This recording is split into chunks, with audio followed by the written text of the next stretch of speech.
good morning. Happy Saturday to you. I appreciate the air conditioning's on out there and nobody's having to pay for it. Just like courtesy of God himself, just like cooled it down up here in Northern California. I was noticing I could see the buttes this morning driving away from the house, and but I couldn't see the Coast Range, but you could see long ways up the valley. That's the first time in quite a few weeks. It's amazing when you look at all those, when they show a map of California with all the little targets of all the fires. It's like the whole state's on fire, it seems like. Well, and it's raining down in, I always get the Carolinas confused. Is it both Carolinas are getting rained on? My friend's down there, she showed a video.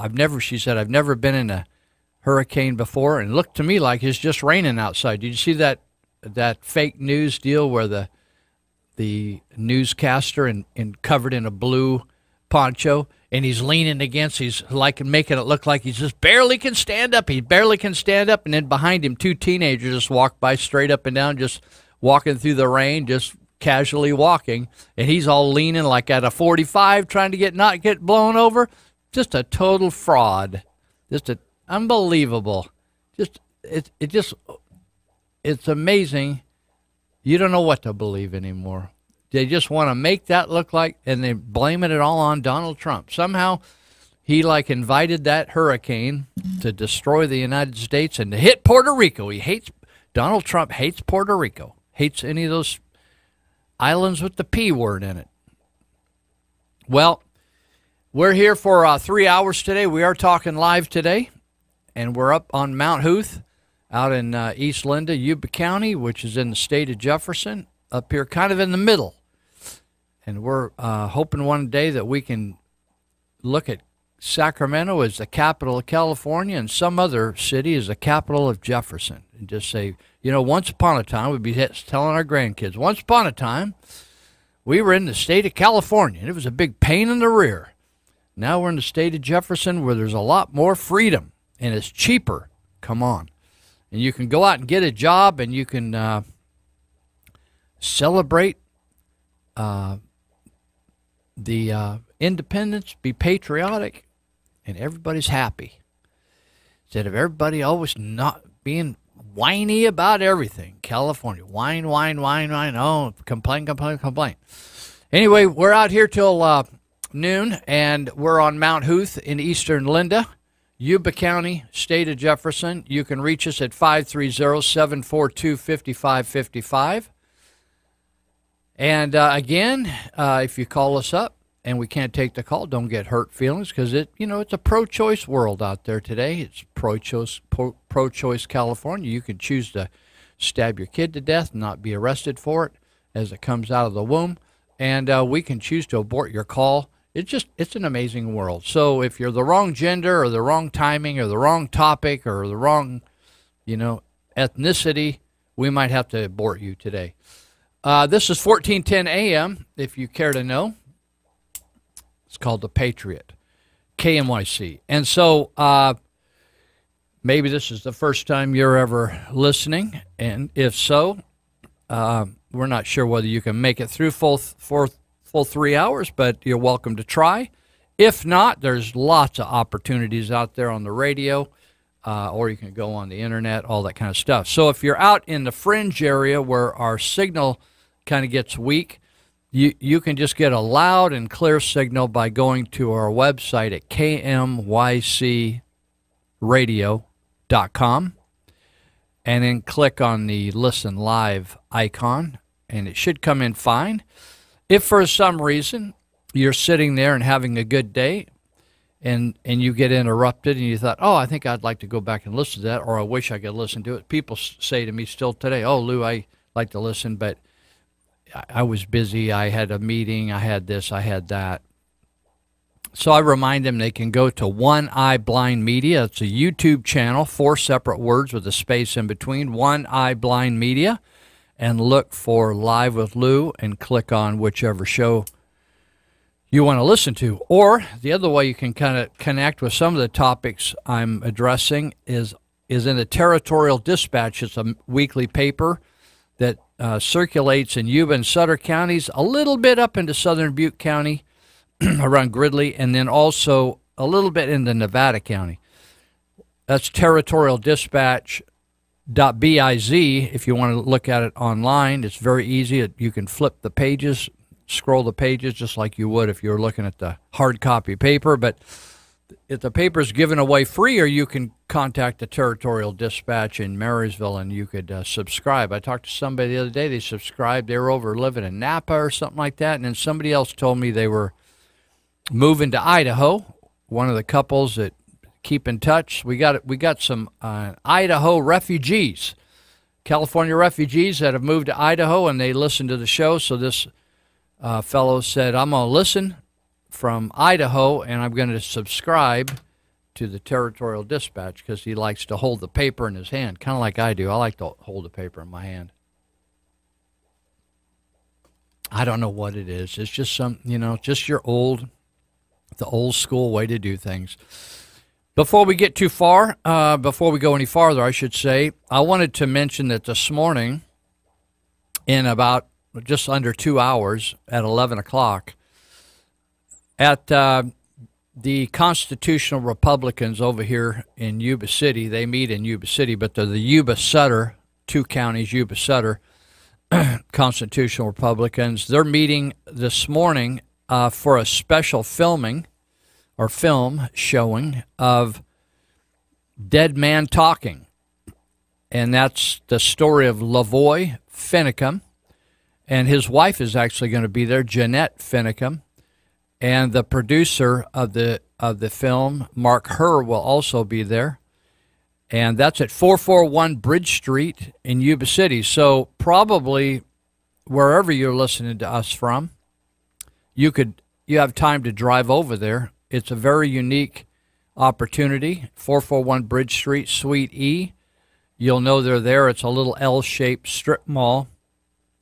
And there's a place called the Cookie Tree, which is one of my favorite places. I don't eat a lot of cookies because I get gigantic when I do, so I like keep it down to a minimum. But every once in a while, I just they say you can splurge every once in a while. So Cookie Tree's been a mainstay of Yuba-Sutter counties for years, and they help the trauma intervention program. And through trauma intervention program, they give cookies to emergency responders. So we spread the love for them. So if you get over there, that's the site, 441 Bridge Street, and it starts at 11. So go check it out. It's a film about Lavoy Finicum, if you've forgotten all about this or you've lost track. There was a demonstration at the Malheur Refuge up in Oregon where patriots that from the ranching and farming sector of our society, including some other activists, met there and had a sit-in or a camp-in or whatever you will, and they were protesting the federal government, which has gone renegade because they're not being ruled, the agencies are not being ruled by the voting electorate, the House of Representatives and Senators, but these they've been given the rights to go and like the Department of Forestry, the Environmental Protection Agency, and the Bureau of Land Management has been in all Fish and Wildlife have been given the rights to go in and execute an environmentalist, extremist agenda and actually tell people that have been farming, ranching, and have developed houses and barns and equipment sheds and all kinds of infrastructure on these lands and been there for 50, 60, 70, 80, 90, over 100 years in some cases, and just saying, coming in and saying, we're taking over your property and you need to move. And you can no longer, you can have your cattle over here on this government property, but you can no longer use the water. Or, I mean, it's unbelievable. It's a manipulation, and they forced many people into bankruptcy, took all their property. And so there was a protest up at the Malheur Refuge in Oregon. They didn't damage anything. They didn't hurt anybody. But on his way to a to talk at a meeting, and I think it was the Dalles, Oregon, up on the Columbia River, from the Mueller protest. Lavoy Finicum and a group of people in his vehicle were stopped by law enforcement, and when Lavoy stepped out of the vehicle, he was shot and killed. And now the law enforcement, it seems like some of them are being held accountable for that shooting in cold blood. And so this story is about him, and it's going to start like in an hour and 45 minutes. So you have time to drive from Sacramento, Lincoln, Nevada County, Placer County, Butte County, Colusa County, and you could go see this. And I don't know how whether they're on a tour or they're going to come to your county or not, but if they're not, and you got a couple hours, come on down and sit in on this. And you know, to me, to get an opportunity to hear from Jeanette Finicum is a rare opportunity to meet his wife and hear the story, the rest of the story. So go down. This group, the Yuba Sutter Constitutional Republicans, support this radio show every week. So we appreciate them. If you ever want to have a question about how to get involved with them over there, you can call Tammy Ricard, Tammy at 530-701-2845. Now that headquarters, as I mentioned, where it is, they're open on other times when they're not having a special event or a candidates night or something. They're staying open from 5 to 8 at night in case you need signs, like you can probably get Governor Cox or Cox for Governor signs. You could get, I think, Measure P signs, which is repeal of the gas taxes and DMV fees. And maybe they're going to carry some of the No on K signs, which is a Yuba County sales tax increase measure that will be on the ballot as well. We want to defeat that. Measure K, it'll boost the Yuba County rate up to 8.25%.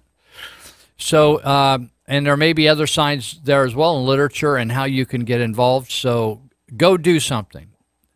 So while I'm talking about the signs for Measure K, if you are a Yuba County resident, or maybe like I live in the city of Marysville, which we already have a 1% higher tax in the city, but you can put signs out anywhere in Yuba County, in the city of Marysville, for instance, even though the tax won't affect us in the city because we already have a tax, that increased tax. But people from Yuba County travel through Marysville, so you can put signs up in Marysville, Wheatland, all throughout the county.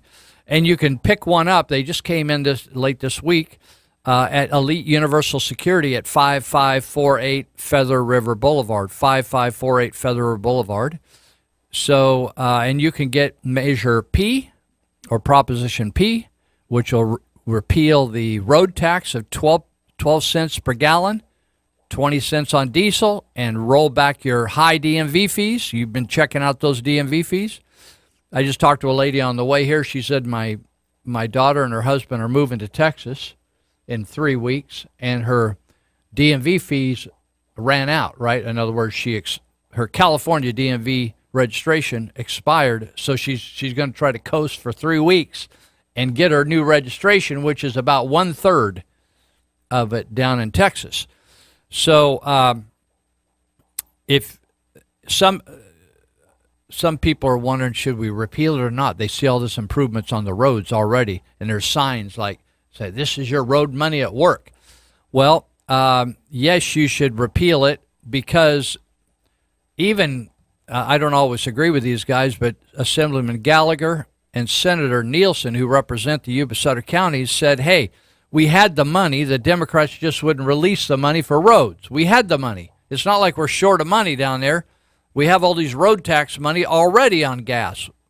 By the way, if you fly into Albuquerque, New Mexico, you'll notice that gas is $1 cheaper in New Mexico than it is here. Just hold that thought.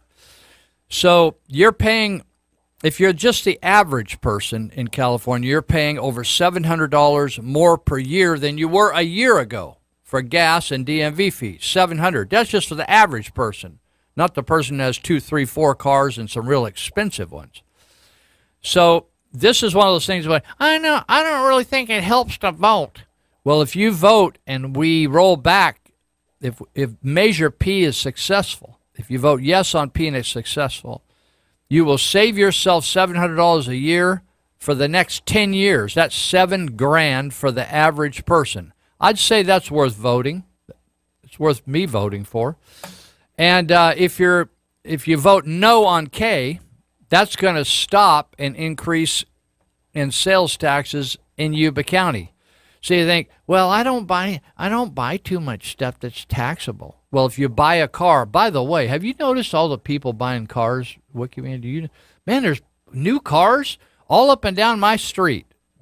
I mean, they're not brand new, but I mean, you can tell they just bought the car. There's like people buying car, running off. People must feel good about this economy. Well, once this tax goes in, if you live in Yuba County and you think, oh well, I'm going to buy my car in Roseville at the Roseville Auto Mall or something like that, or ... and I won't have to pay that tax. No, in California, wherever you register the car, and you have to register it at your residence. That's the county you registered in. So if you registered the car, that's where you pay the tax rate. So if the tax rate is % or 2 lower where you buy the car, tough luck. You have to pay where you're residing. Now, some people, in fact, we just had Jody Beck, who is the information officer, and she's a CHP officer, but she also is the information officer for the California Highway Patrol, which, by the way, our California Highway Patrol office in Yuba City is the only office in the state of California that covers 2 counties. And she said, hey, you notice those DMV fees have really gotten high. And she said that the registration part of the DMV fee pays for the highway patrol. I mean, that's one area that the money's used for. And she says, it's really high, isn't it? Yeah, everybody shook their head. And she said, by the way, if your neighbor works locally and is driving a vehicle with Oregon plates, turn them in. Look out, right? Because they're not paying their fair share, right? You heard that before? Their fair share. So now we got things so expensive that neighbors are throwing each other under the bus because they're not paying for their trailers and their boats and all their things that need to be licensed to the DMV. They're not paying. They say, I'm going to go across and I'm going to go up to Nevada and register. I got a home up there. I got a little home up there around Lake Tahoe or up there. I've got a sister that lives in Carson City. I'm going to register at her house. And then they got Nevada plates, but they live out in Plumas Lake, right? Or somewhere. So anyway, if you want a P sign or a no on K, yes on P, no on K, you can go to Elite Universal Security at 5548 Feather River Boulevard. Or you can go there 24 hours a day because they are around-the-clock security out there at Monty Hecker's place, and you'll see signs. You'll get close. You know you're there when you see signs plastered all the way down the fence, the chain-link fence, and just pull in, and you can go out there at 9 o'clock at night or 9 in the morning, Sundays included, and grab you a sign or signs and put them up. Do something. Just don't sit and just like complain or be down or just try to drink yourself into a stupor because of stupid stuff going on in California. You can call out there at 749-0280 if you're nervous about what I tell you. You don't trust my word. 749-0280, and when they answer, ask them, hey, you got some of those K signs or P signs? Go get you some. So the P, Measure P or Proposition P is a statewide deal. By the way, our folks down in Southern California in the area of Fullerton, California, already recalled their state senator by the name of Josh Newman. He just made it through. In fact, he never even made it through, make it through one 4-year stint. they just said, you voted for this gas tax. They got so infuriated with Newman, who was the guy that pushed them over the line to get the gas tax and the higher DMV fees. They just filed a recall, and they just threw him out of office and placed him with Ling Ling Chang. I know you know Ling Ling. I've never met her, but I like names where you have to repeat them, like mothers always double everything up. PP, bye-bye, night-night, everything's double. So we got Ling Ling Chang. So Josh Newman got recalled. He only made it through a couple of years of his tour, 4-year tour at the Senate. He thought he was all hot stuff. Jerry Brown talked him into voting, be the vote that pushed it a 2/3 majority, and they pushed that tax through, and he got himself, so he went out and got himself a regular job. So Monty Hecker at Elite Universal Security will put you to work if you want to go working for a security company. Or you can hire him to take care of some business. So you got problem with transients or people messing around with your property, stealing your property, and stealing cars out of your business, vandalizing. He will help you. And he also has jobs all the way up as far as Reading, all up and down the valley. He's got jobs. Now the other thing they do is they have. If you want to get a firearm license or concealed weapons permit, September 22 and 23, and October 13 and 14, they're going to have in-class and in-range day. 22 and 23 of September, 13 and 14 of October. And then if you want to learn how to use a taser or pepper spray, they got a class coming up on October 6th. They want a 3-student minimum, so you can sign up for that, taser and pepper spray. So Monty Hecker, 749-0280, 5548 Feather River Boulevard in East, what I call West Linda, but now they call it Olivehurst as well.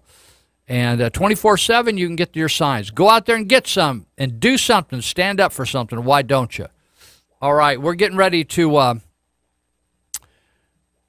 come to a break. I want to give a shout out before we land to the Cannabis Club that my friends living over there at Juvenile Hall. Somehow they like to spend their youth incarcerated and see how that works out for them. So all you guys over there and ladies, give you a shout out and hope you shape up and ship out of there and go back to school where you belong.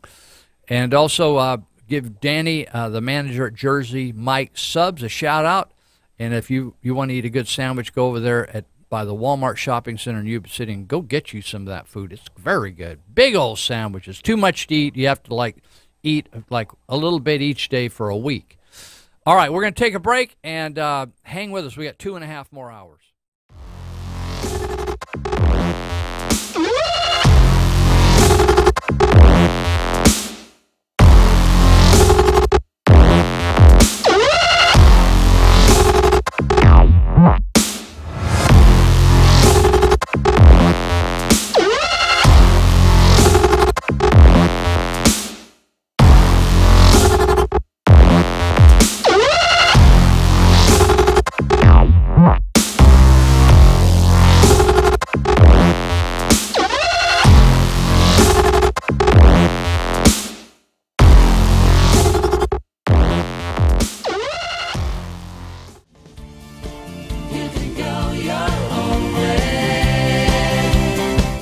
All right, welcome back.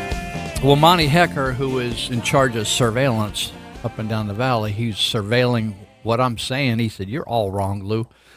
So I was wondering how I got it so screwed up. And I realized there's dyslexia, but then I don't know what dyslexia is when you get things backwards and forwards. But then how do you, what's the word when you get it upside down? So I don't know whether maybe the sign I have in the front of my house is upside down, right? The 6, I kept saying it's proposition P, but it's actually 6. So did I put the sign upside down, do you think? Maybe I ought to do a drive-by on the way back, see. So it isn't proposition P that's going to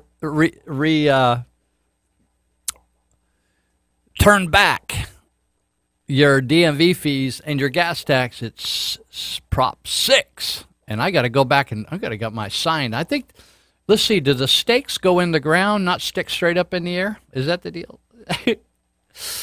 So anyway, thank you, Monty, for calling in, man. It's Prop 6 to turn back your taxes on your gas and your diesel and turn back those DMV fees, and it's Measure K.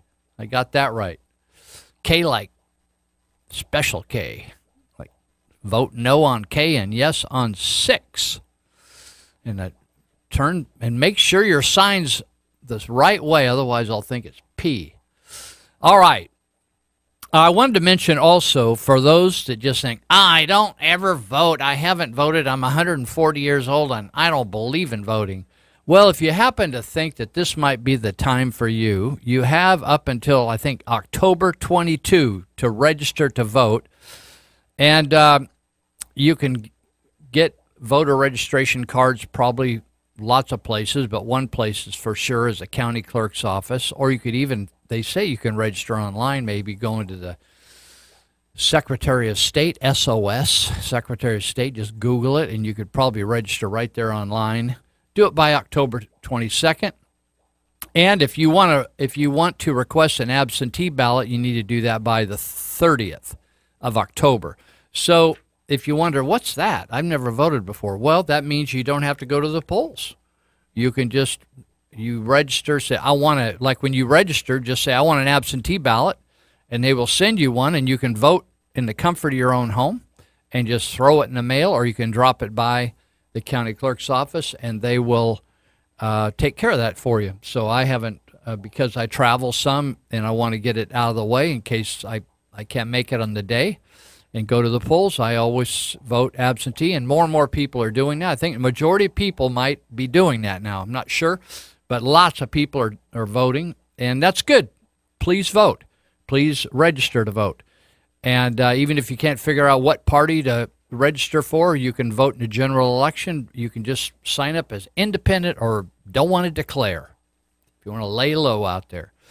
So I want to mention a couple things about September 11th, which we just passed this current week, September 11th.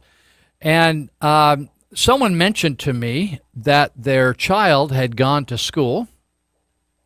You know, it's a long time ago right now, right? It's the 2018, and it happened in 2001. So life, if you're old, you think, oh, it just seemed like yesterday. But you know, a whole new generation is growing up, right? Kids that were born around 2001 now are finishing school and headed on to college maybe. And so they may or may not be that familiar with it. But you would think that all the schools would make a comment about it, or maybe give a little summary or review about it on the day of September 11th, right? You think that. But this person, whoever I was talking to, I can't remember who it was now, said that their son had come home from school and somehow something came up about September 11th, and the child obviously knew nothing about it, was clueless. And the mother then asked the child, well, they didn't say anything in school about it? Not a thing. Not a thing in school. I thought that was so fascinating, and I'm just wondering if anybody else out there noticed that there was no acknowledgement of September 11th, and if there isn't, I think it has everything to do with political correctness and somehow trying to scrub the idea that terrorists are, we haven't had any terrorists that aren't Muslim, right? And Americans are too stupid nowadays to sort out that some Muslims are peaceful, but that our terrorists have been Muslim, right? So we can't even talk about it. If you are susceptible to pressure, you wouldn't talk about it. But Todd Starnes wrote an article this week, which I found fascinating. He said, while most Americans were mindful of September 11th terrorist attacks, a group of boys and girls at Glen Meadow Middle School were learning about a bullied Muslim boy named Osama. So, you know, the big deal nowadays is bullying, right? Bully, bully, bully. I wish they'd just teach, if I had kids in school or grandkids, I wish they'd teach them about science, math, reading, English literature, right? And forget the bullying. I'll take care of the bullying. So Marine veteran Ed O'Rourke tells the New Jersey Herald that he found out by accident, just like I found out by accident this week, about the lesson in his daughter's 6th grade social studies class. So you'd think, what do they teach in social studies? Well, I'm going to tell you. So Marine veteran Ed O'Rourke, he says, honestly, I thought it was a joke. He said, I couldn't believe it. The short story they taught that day was, my name is Osama. Now, what other Muslim names are out there? There's lots of Muslim names, right? But just so happened, I wonder how they came up with Osama. So the short story was first published by the National Council for the Social Studies. That sounds like an American operation to me. The lessons intended to teach children about bullying and tolerance. You know something, what I'm not tolerant of? Muslim terrorists. Not interested in being tolerant of them, right? So according to the education world, the fictional story about an Iraqi boy named Osama, whose family moved to the U.S. and endured, oh my God. Now, it's amazing. You can't hardly keep people out of the U.S. They're sneaking in, they're floating in, they're flying in, they're coming in the back of tractor trailer rigs they're freezing to death in them. They're climbing up into the wheel well of airliners and trying to fly in.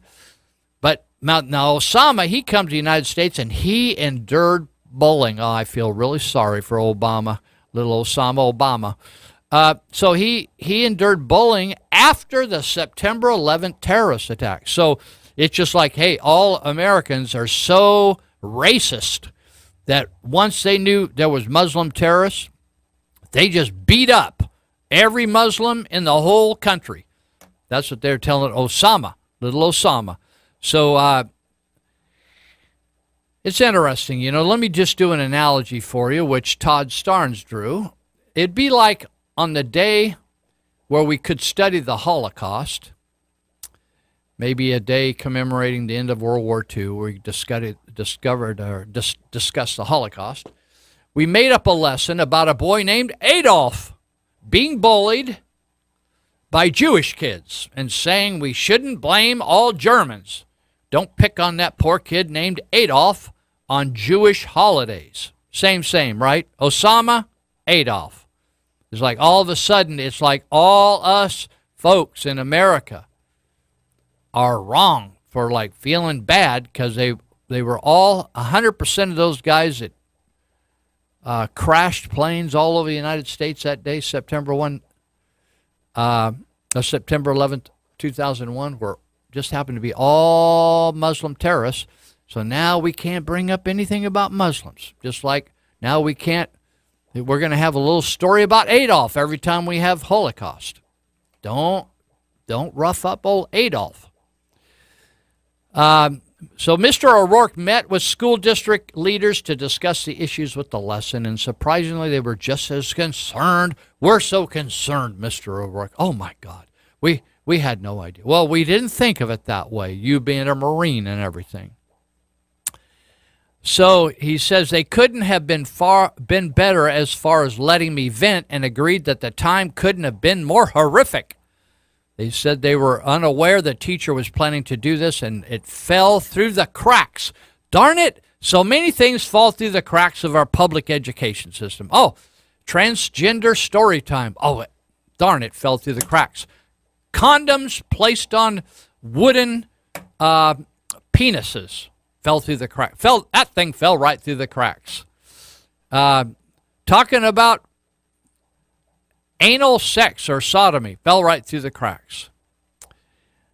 So Mr. O'Rourke said that he knew many firefighters and police officers who lost family members in the terrorist attacks on that day so many years ago, but he says society is not blaming all the Muslims. It's just like, people, do you even know what they're teaching your kids in school?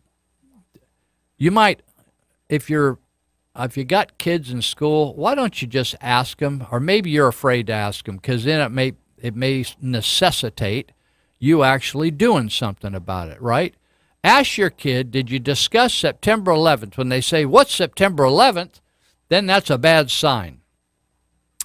So let me just refresh your memory about the people that chose to indiscriminately kill people on that day in America on the 11th of September 2001. Now, when they crashed those planes, they didn't make sure that, this is fascinating, these guys are Muslim extremists, terrorists, and they didn't even make sure that any Muslims weren't on that plane, or any Muslims were in the World Trade Center, or Muslims might be in the Pentagon, right? They just killed everybody. And they think, oh, well, we'll just trust that Allah's got that all under control, right?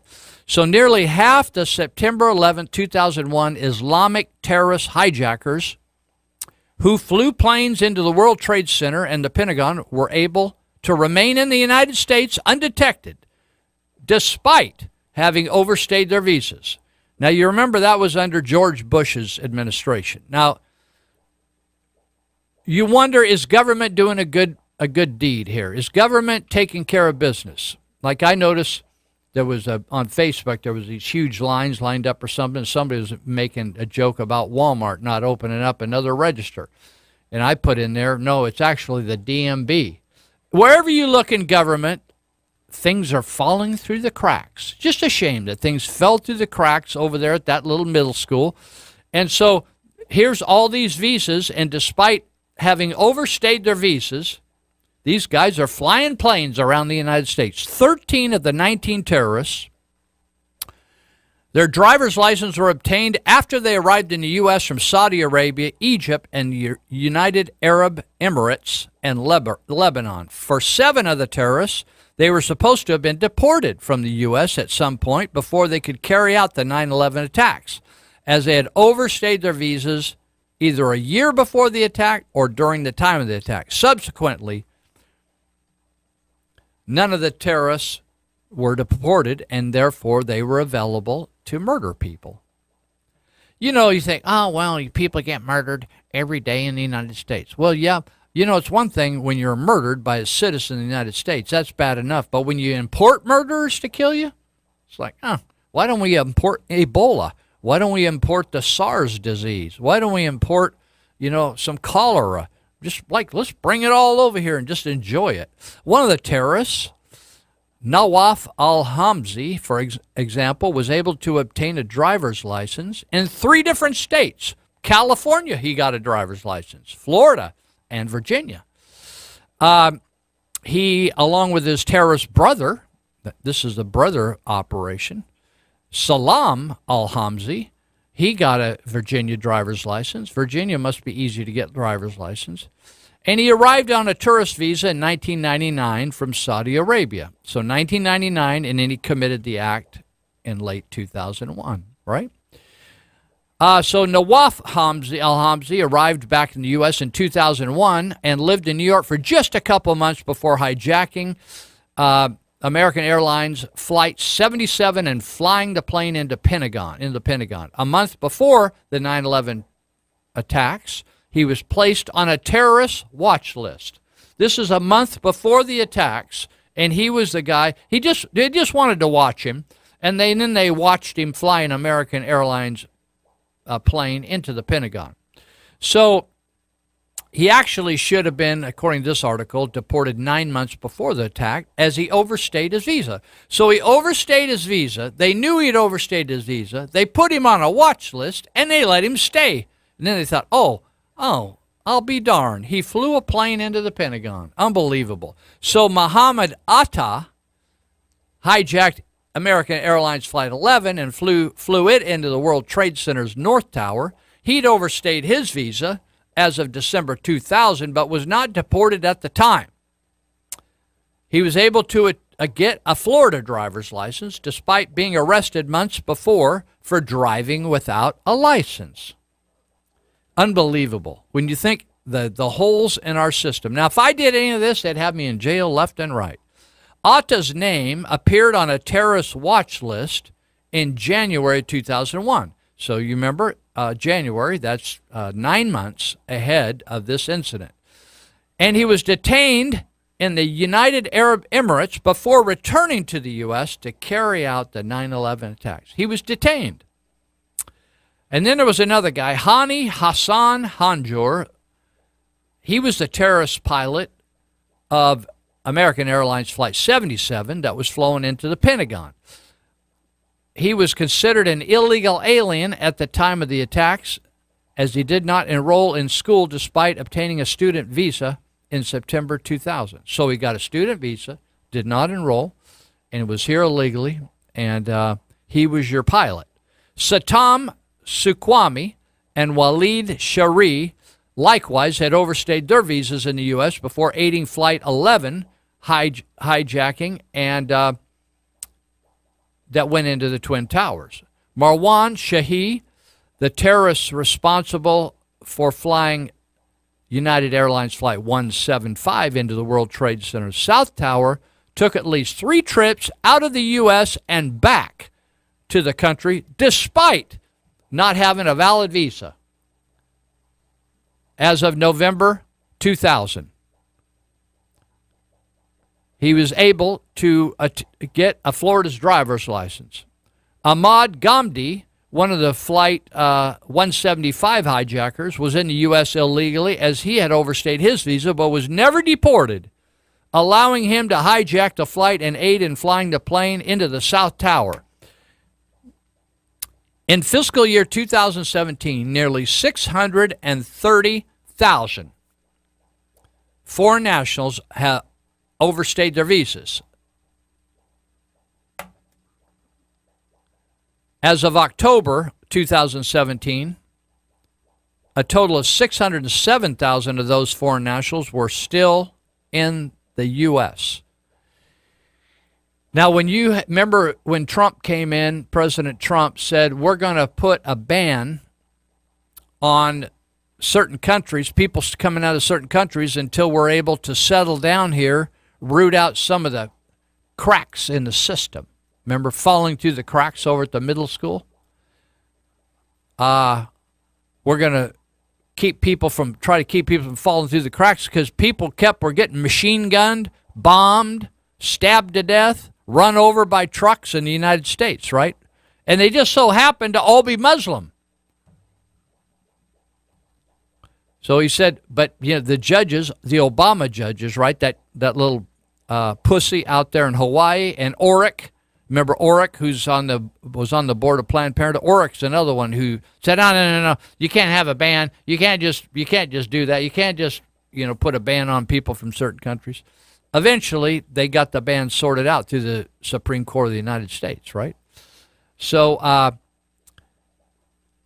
let me go on here. We got a minute or two? Got a minute. Okay. So finally, let me just refresh your memory because I don't want you to forget. The mastermind and architect behind this event, September 11, 2001, was Islamic terrorist Khalid Sheikh Mohammed.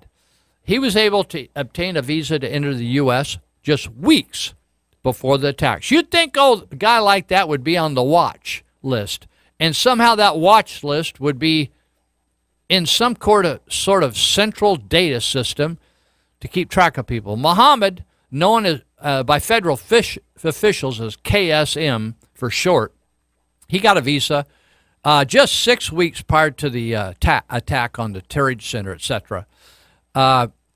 So the National Commission on Terrorist Attacks upon the United States revealed in their 2004 report, 2 years after the 9/11 attacks that murdered thousands of Americans, left hundreds first responders dead, that KSM was able to obtain a U.S. visa under an alias in July, connections to a terrorist plot in the Philippines. In 1998, KSM was also involved in blowing up embassies in Kenya and Tanzania, U.S. embassies, and unbelievable. I'll catch you in a minute, and we've got 2 more hours.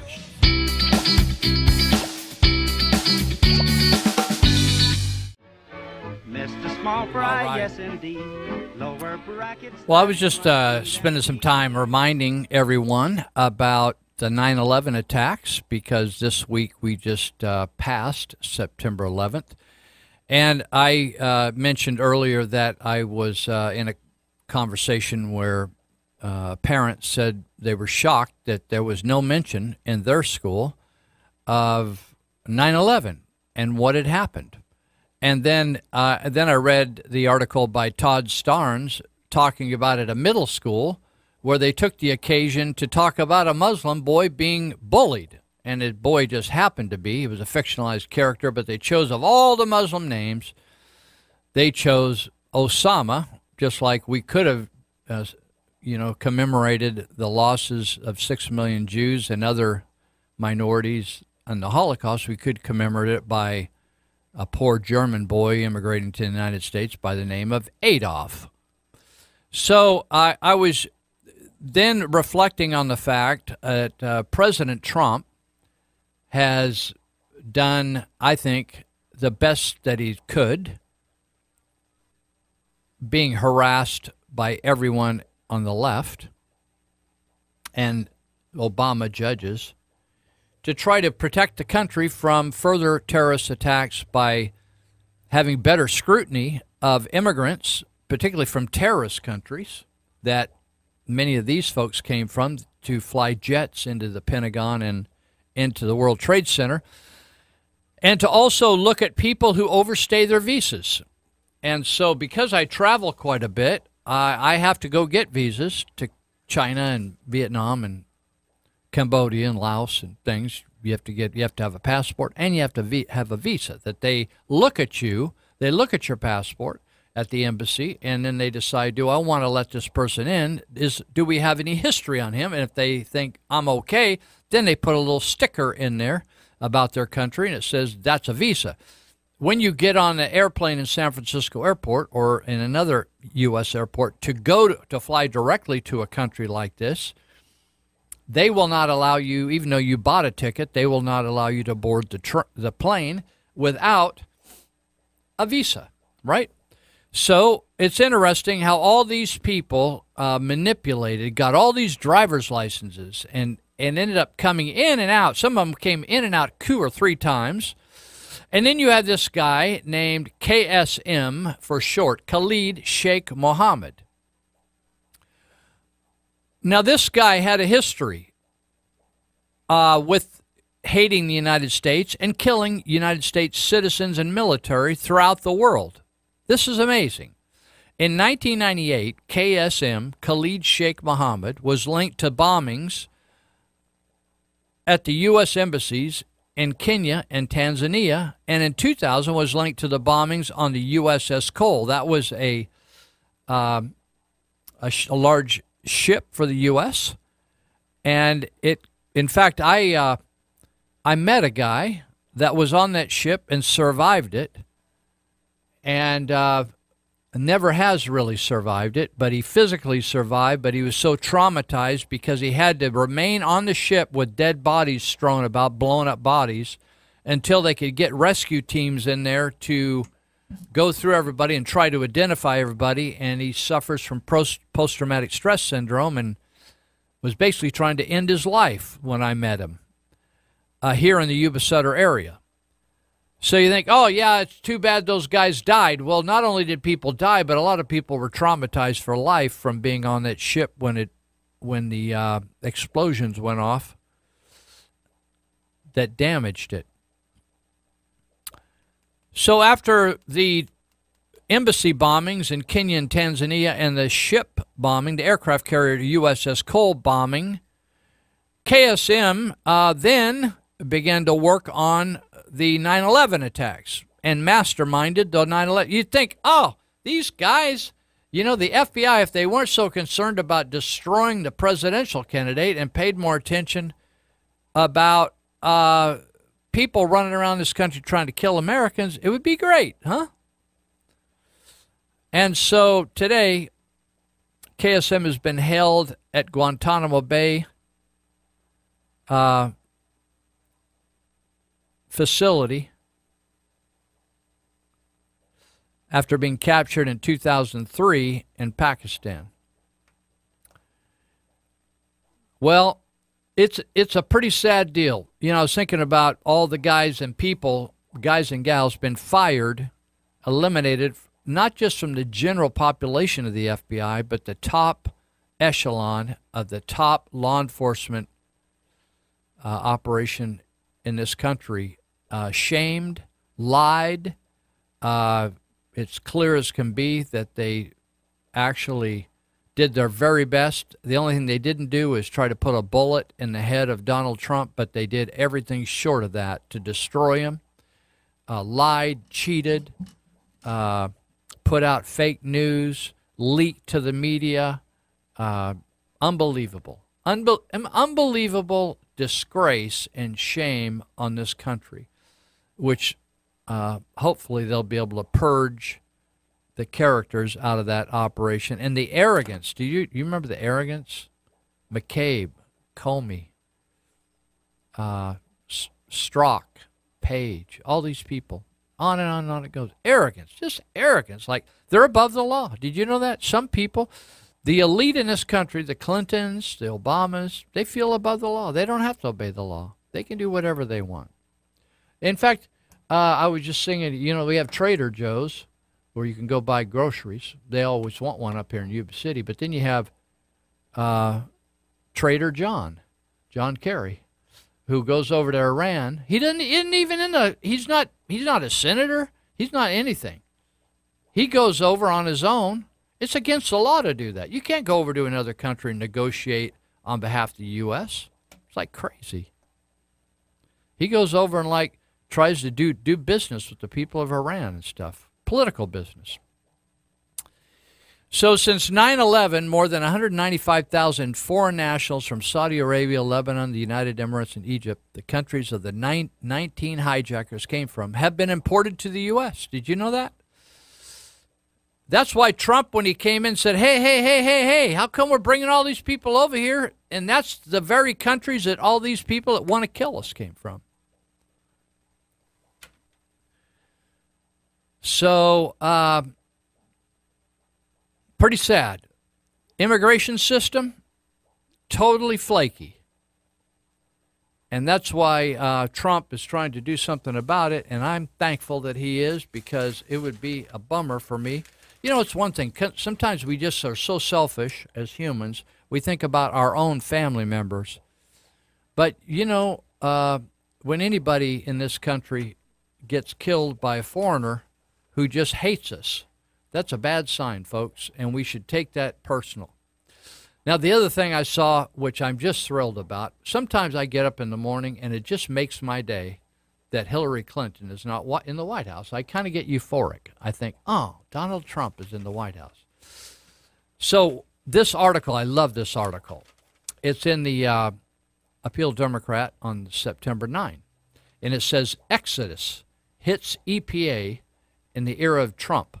That's the Environmental Protection Agency. Do you know that we didn't have such an agency that we spend billions of dollars on and thousands of employees, maybe 20,000 employees in the EPA? We never even had such things before the mid-'70s, right? And but since Trump took over, nearly 1,600 workers in the EPA have left since January 17th. It just made my day, right? Because so many people in government don't really accomplish a thing. They just go to work, have a cup of coffee, move some paper around, handle some phone calls, check their Facebook, look at some porn, just do a little bit of work here and there, have a little recreation, go out, go for a walk, just like if you drive around Marysville. During the day, we have a big 5 or 6 story Caltrans building, and there's just people walking all over town, having coffee, smiling. They all look healthy, like maybe they got a gym inside that building. They got these fancy tags hanging around their neck showing that you're from Caltrans. And there's 4,000 of them aren't even needed, but they get paid, and they just get out. They got enough time to walk all the way across town to go get a coffee at their favorite place, and they walk in groups. Whole groups of them are walking. So 1,600 workers. When you think 1,600 workers left, that means they didn't rehire anybody. So since Trump took over, 8% of its workforce during the first 18 months of the administration has left, and they didn't replace them. I just love that. Why? Because we don't need a big government. We just don't need them. It's interesting how the the effort to pass Measure K to raise our taxes in Yuba County. It says we're going to spend this money on vital services. It's a matter of opinion on which services are vital. They say vital services like. It's interesting. It's interesting the verbiage. We're going to spend it on vital services like the Sheriff's Department. Now, what other service in the county do you think is important as the Sheriff's Department? I can't think of one. Fire? I would say fire is in there, sure. But other than police and fire, public, let's just say like public safety. Once you get past police and fire, what vital service, what service would you consider vital, right? That you couldn't just do on your own, right? Like I'm about ready for my street to just get a can of that asphalt patch and just have my neighbors and I will just go out there and patch the street ourselves, right? It's like not that complicated. How can you screw up pouring out some funk on the street? People spill paint on the street, take a pee. Here in my area, people take a crap on the street. They just squat down and take a crap. So it's like you can't really screw up the street, right? Just pour it in the crack and give it a couple whacks with a shovel. You got yourself a patch. Are you with me? And so anyway, it's like we're going to spend this money on vital services like public safety. I thought, hey, forget all those vital services like public safety. And if you want to pass a tax for just the Sheriff's Department or maybe a fire department, then why don't you say that? But no. They're gimmicking. They're jerry-rigging the whole system and lying about it and manipulating and trying to fool the voters to voting for Measure K, and then they'll spend that money for anything because it's whatever the supervisors think is vital. That's what becomes vital. They don't give a crap what you think is vital. So in the EPA, when they reduced by 1,600 workers, I feel kind of euphoric, like as if I just smoked a blunt of some marijuana or something like that. So EPA lost 8% of its workforce, 6.4 out of the Office of Air and Radiation.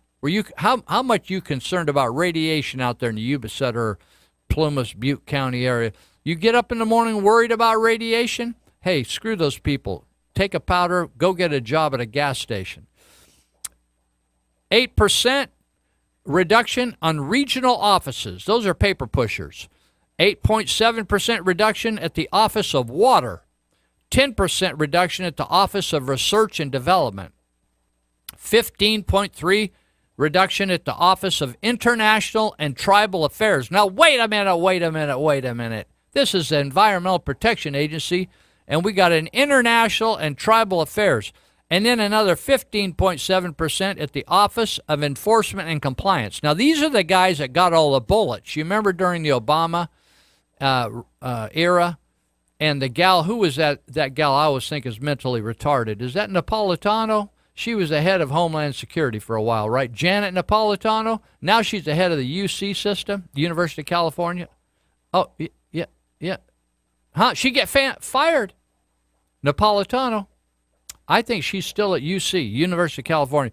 But they're the ones that got the bullets, millions of bullets. They bought all the bullets. And you think, how come the EPA needs to arm everybody, right? It's because they're going to enforce things. They're going to come down, just like they're going to come down to the Bundy family and the Hage family and the Hammond family up in Oregon, and they're going to pull guns on them, and they're going to tell them, you get off the property or we're going to shoot you. You remember the confrontation with the Bundys over there in Nevada? And they had snipers. They rolled up in like these military Humvee vehicles, bulletproof vehicles, and they're going to shoot all these cattle ranchers and stuff, people riding in on horses. And so it says there's been all kinds of reductions. Let's see. Here's some more reductions. The Washington Post said at least 260 scientists, 185 environmental protection specialists. Oh, I bet they're special. and 106 engineers are gone. Thank you, Jesus. The State Department, this is a different department, their total number of permanent employees, for instance, fell 6.4% between Trump's inauguration and March 2018, according to the federal records, while the Education Department, now this is another department that did not exist before President Carter in the 70s. We didn't need, why you think, oh my God, we should have had an education department. No, parents were in charge of education once upon a time. Did you know that? Parents, when they have a baby, back in the day, it was a novel idea. They're supposed to take care of the food for the baby and change the baby and care for the baby and educate the baby, teach him how to read.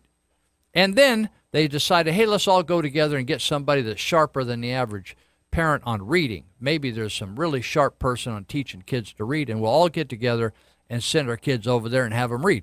Well, now this thing developed. Then we had local schools, which had school boards that were made of local parents that were not run by the union representing teachers, but were run by parents who said, teach it this way or get out, right?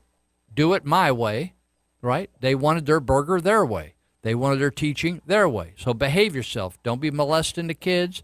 Don't be having sex with everybody in town, running around like a slut, or get out, right? We don't want you. So then we had a state Department of Education, and the state took over a lot of education. Pretty soon the state said, oh, we know what's best for your kids, right? And then we have a federal government that, right? So now when I see that the federal government Department of Education reduced 9.4%, I think, you know something, I like this guy. So part of all these drops are because of a hiring freeze. So when people get all angry and say, I don't need this job, I'm going to leave. You'll be sorry when I go. And everybody just starts waving, right, and waving their handkerchiefs and send them out the door. Says, happy to know you. Glad you're leaving, right? Have a good rest of your life. So hiring freeze Trump imposed after the inauguration. So when you people think, hey, voting doesn't make any difference. Well, it made a difference this time if you don't want government. By the way, if you drive around Marysville, I don't know about you people. Now, Sacramento's loaded with government buildings. But I don't know whether people can hear us down there right in the center of Sacramento. But up here, oh, my God, Marysville is like 3.4 square miles. And we spend $1 million a mile on law enforcement. That's not counting sheriff's department. That's just the police. And then when you drive, I'm telling you, drive around Marysville, and almost everywhere you go, if you look in one of the four major directions, north, south, east, and west, you will notice a government building. They're everywhere. They're everywhere. When you add up all the schools, the post office, Caltrans, the city hall, Yuba County offices, they're everywhere. Police offices, sheriff's offices, right? There used to be parole downtown, everywhere. That place is a government city. It's a government city. So all these, this hiring freeze, the government is shrinking, thank God. But you know, we're still, no matter how many, and whether it's county, state, or federal, every time they talk about revenue, the revenue's up. We're bringing in more and more money. Why? Because Trump reducing regulations in every state except here in California. But the business is booming, right? So more taxes are coming in, but they keep saying the one thing about our politicians, they can always find more ways to spend money than the ways to make it, right? The money keeps coming in, but they always outspend it. It's very frustrating. So we end up with these incredible deficits. Now, one of the cool things, as long as I'm talking about Trump, it's fascinating. For 8 straight months now, the number of people on food stamps has declined for 8 straight months. Now, isn't it something? People grow up in the most, I tell kids in juvenile hall, in fact, I'm telling them right now, for those that are listening over there at the Cannabis Club, I can't say their names. They always, Lou, give me a shout out on the radio. I can't say their name because they'll arrest me. It's a misdemeanor to say their name. So they say, hey, I'm 18. They're trying me as an adult. You can say my name. I said, I'm still not going to say your name. I'm just going to call you the Cannabis Club. So it's interesting, you know, all these people, they have babies, and yet they can't afford them. They somehow, the California determines, and the federal government, that people just can't afford. Oh my God, you're pregnant. Oh, there's no way you can afford. You know, for generations after generations throughout the world, from the beginning of time, people took care of their kids.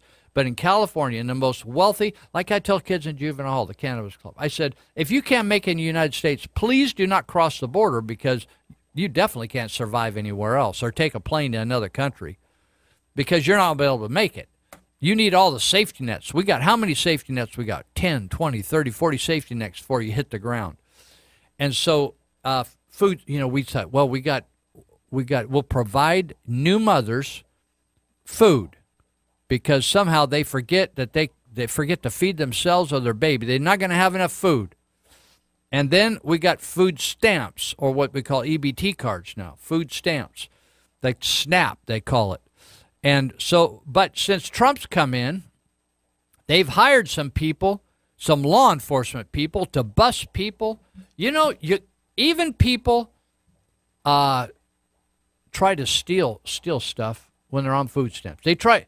They don't deserve food stamps, or they lie about their application. They even rip off on food stamps, or they sell their food stamps, right? It's just like, you'd think if you got something for free, they would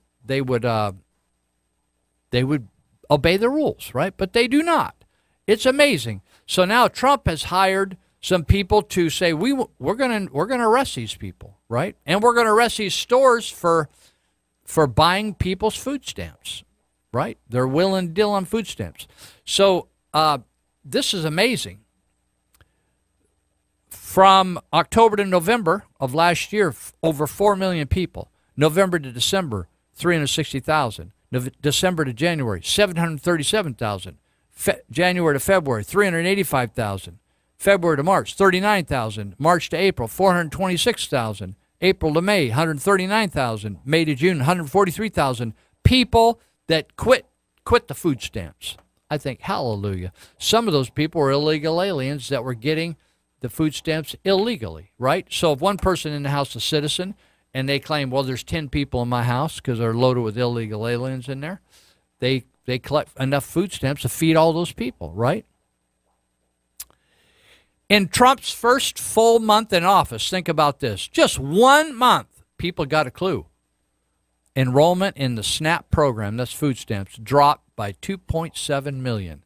You think the President of the United States, you think, oh my God, that's terrible. Why is it terrible? Shouldn't people like feed themselves, produce their own income, buy their own shorts, buy their own deodorant, buy their own sandwich, taco, whatever?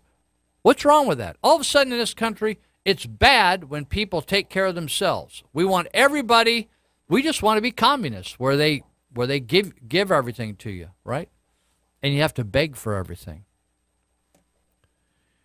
Okay, we got another minute left. So, and the other thing is more and more people are going to work. So it's a combination. More and more people are thinking, you know, Johnny got a job, Susie got a job, Frida got a job. I haven't been working for years. I wonder, maybe that job thing works out pretty good. Maybe I'll try that. It's kind of boring around. All my friends are going to get jobs. They got a job. They're working here or working there. They're not smoking weed like they used to. Getting high all the time. Under the influence of methamphetamines, right? So they're out getting a job. So we've never had unemployment like American economy added 201,000 jobs in August 2018. That's last month. 201,000 new jobs. And the unemployment rate has stayed low at 3.9. Have you ever heard it being that low? It's amazing. Democrats, they hate that. They just try to say, well, that's actually bad.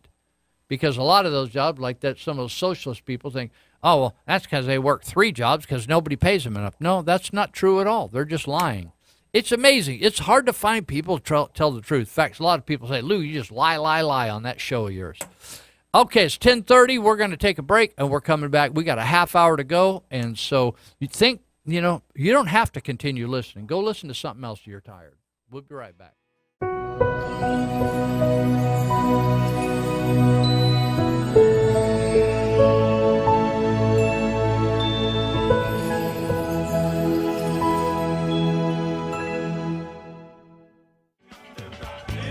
All right, this is Lou Benninger. You're listening to Live with Lou. We're here till noon. And you just have a few more minutes. 11 o'clock is when the Yuba County Constitutional Republicans are going to show the film Dead Man Talking about Lavoy Finicum at 441 Bridge Street, Suite E.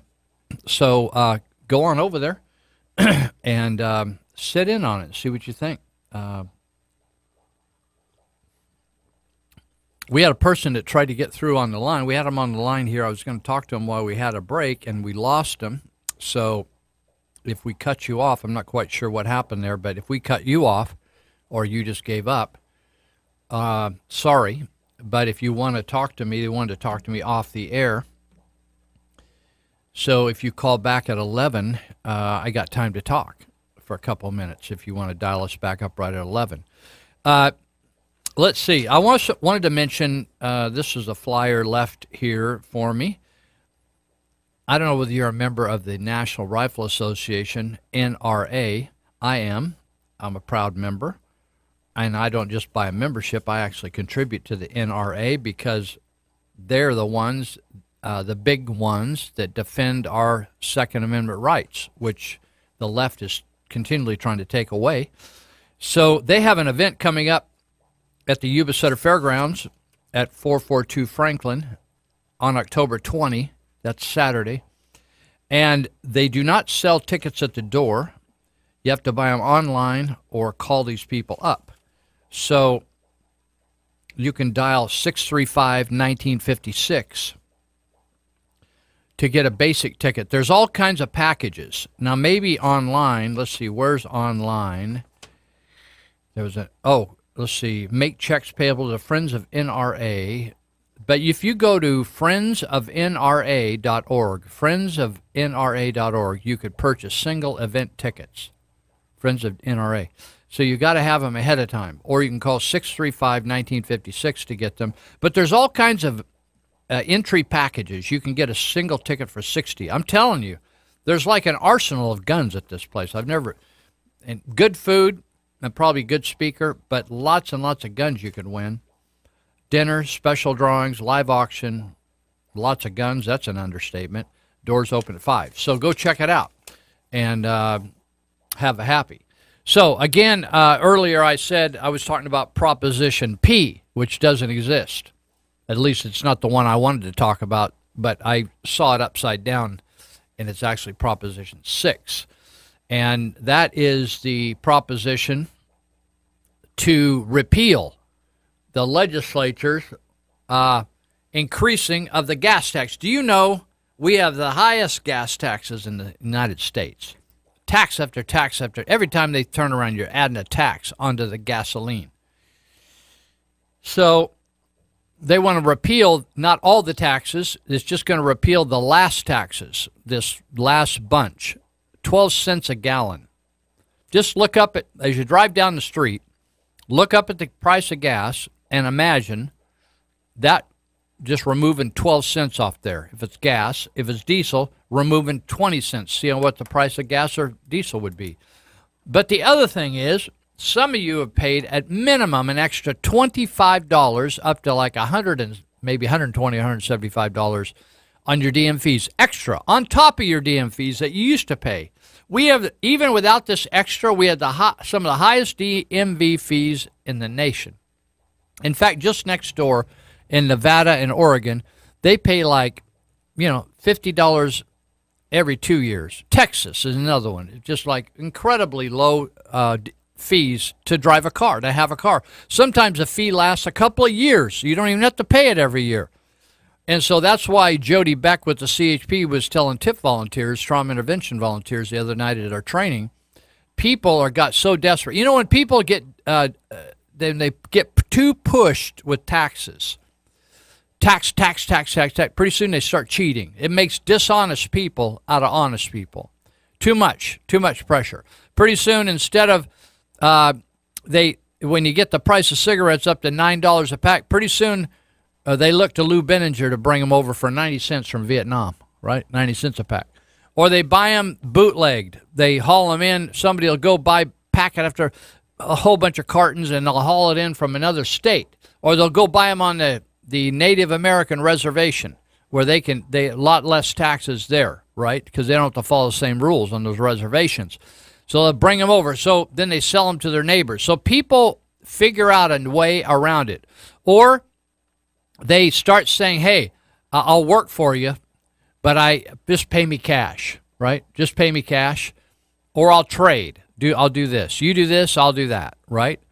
So it's just on and on and on. Pretty soon, an entire black market or underground economy, and I'm going to talk about marijuana in a little bit, but it is so, I don't smoke marijuana nowadays.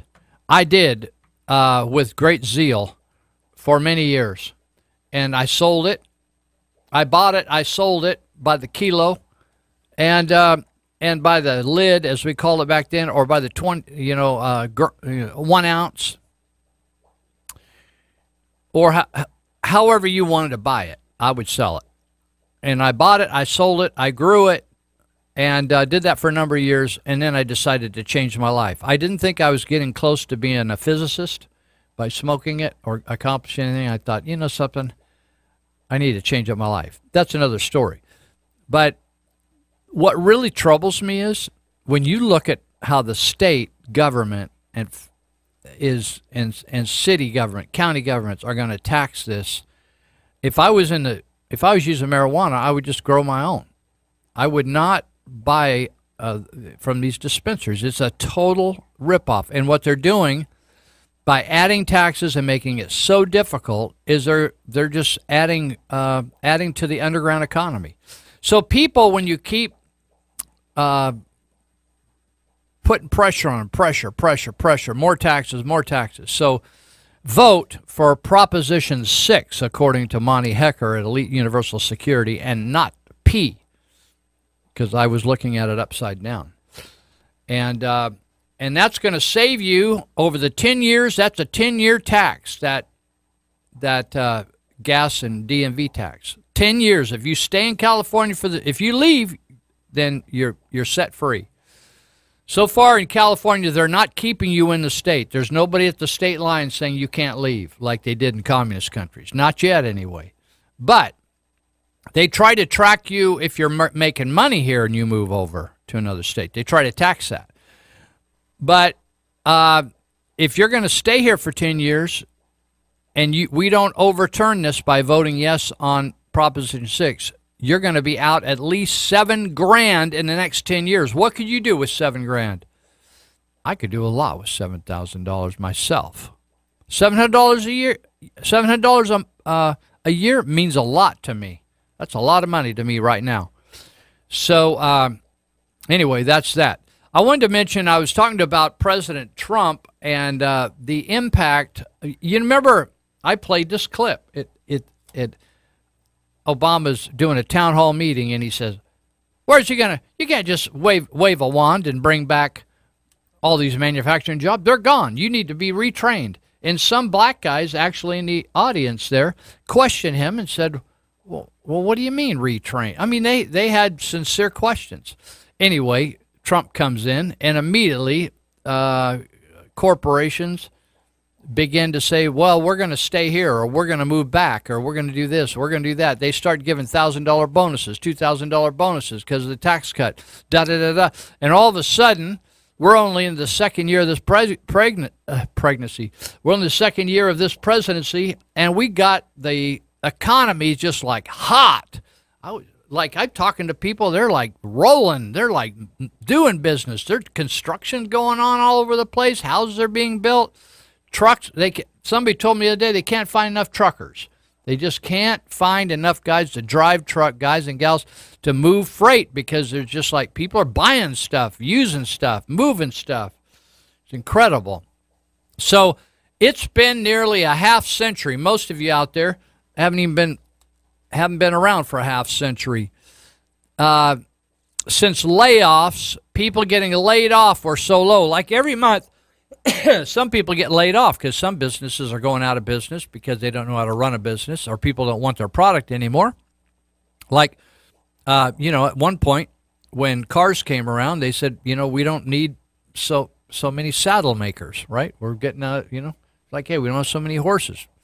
So the initial claims for state unemployment benefits fell by 1,000 to 204,000 in the week ended September 9th. So people are going out of the job market temporarily, maybe looking for new jobs. Maybe a business slows down for a particular part of the year, like farming. Farming goes big time for certain times of year when it gets rainy and funky. Then the people don't have a job there. They have to go get jobs elsewhere. So things come and go. So people remaining on the unemployment rolls for more than a week fell by 15,000 to 1.7 million nationally. This is the lowest level of claims since 1973. A lot of you weren't even born back then. But that's just how it goes. This is another amazing thing. Now, this isn't true locally in Yuba County. And this is what I want to talk about Measure K here for a minute. But first of all, I want to say that the median isn't the average. If you got this in school, the median does not mean the average. Median is right in the middle. So when you look at people that don't earn anything and the people that make $1 bajillion, this is the median right in the middle, where a lot of people, the sweet spot of the economy. Median U.S. household income, it says, reached a record high. It rose for the third year in a row in 2017, and the median household income in the United States of America is $61,372. Now, I have never made that kind of money, so I think, God bless you people. I hope you're having a good time out there. That's an increase of 1.8% after taking inflation into account, and is considered to be the highest on record.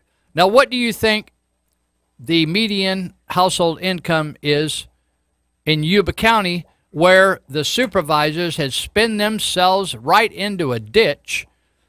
And so they said, the only way we can think of to get out of this ditch is to take more of your money. So we want another 1% on anything you buy out there that's taxable. Now, let me give you a clue on this. You think, oh, like I said earlier, oh, yeah, I can get around this. My big thing I need to buy is a car. In fact, I got a kid that's going to be 16. She needs a car. My son, 2 years, he needs a car.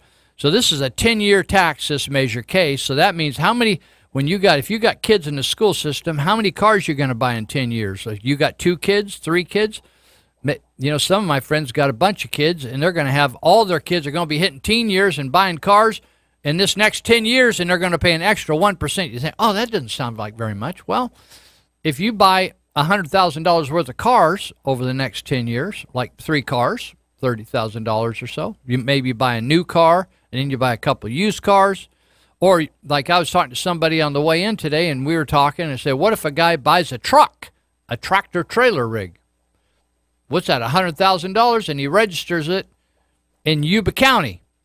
That means if it's $100,000, he's going to pay an extra $1,000 because there's one tax increase. So how about other stuff you're buying? Maybe you're remodeling your house and everything. Maybe you buy $5,000 or $10,000, $15,000 in building equipment and materials and or new refrigerators and all that kind of stuff. All that stuff adds up. You think of 10 years, all the changes in your life in 10 years. If I survive, if somebody runs over my car, I got a toaster on wheels. They call it a Honda Element. If they run over that car, I'm going to have to go out and buy me another one.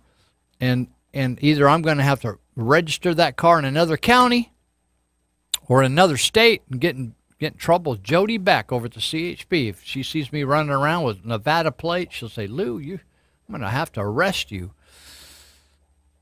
You waiting for the median family income, median household income. That's everybody in a household that's working, all put their money together, And so nationally, it's $61,372. But locally in Yuba County, if you have 2 or 3 workers, they're making a median of $48,739.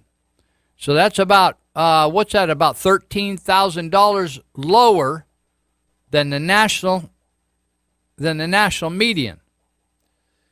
So I want you to think about that. So the tax, you think about all the poor people. In fact, one of my friends, she's had a career in the school system and in the management of the school system. And she's very aware of the cafeteria and how kids eat, and kids that don't have any money to eat. And some kids qualify for free lunch and some kids don't. So you have to keep track of that. Then you have to track down people who don't pay. They could pay, but they don't pay. You got to track down those people. It's just a big stinking mess. Why don't people just send lunch with their kids, right? Just pack it in a sack. But people are, it's like parents. You got to deal, when kids come to school, you got all kinds of parents. Don't you know that? And so she told me the other day that Marysville Joint Unified School District, which is the district that has most of the kids in Yuba County, Marysville Joint Unified School District, goes all the way up in the foothills, Oliver, Linda, all over, Marysville. They now have qualified for free lunches for every kid. Nobody has to pay because they got enough kids that don't have to pay, so they said, oh, screw it. We'll just feed everybody.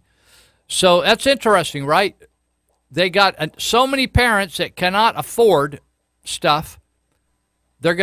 Our taxpayers are already going to carry those kids, going to pay the lunch for those kids.